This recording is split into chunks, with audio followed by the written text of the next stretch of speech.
రామచంద్ర ప్రభు ఆవిర్భవించినది శంకర భగవత్పాదాచార్య స్వామి వారు కూడా రామచంద్రమూర్తిలాగే. అందుకే 5 గ్రహాలు ఉచ్చస్థితిలో ఉండగా మిట్ట మధ్యాహ్నం వేళ మహానుభావుడు ఈ లోకంలో ఆవిర్భవించాడు. అందుకే ఆయన పుట్టినది సూర్యవంశం, పెట్టుకున్నది రామచంద్రమూర్తి అంటారు.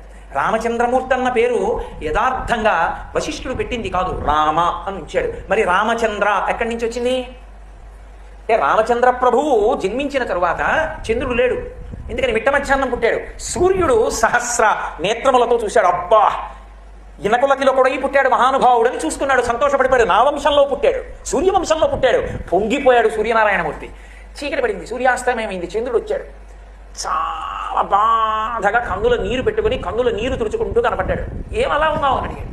పుట్టినది మిట్ట మధ్యాహ్నం, పుట్టింది సూర్యవంశంలో, నా స్పర్శే ఉంది, నేనెందుకు పనికి వచ్చానన్నాడు. బెంగ పెట్టుకోకు, నేను సూర్యవంశంలో పుట్టినా నీ పేరు నా పేరుతో కలిపి శ్రీరామచంద్ర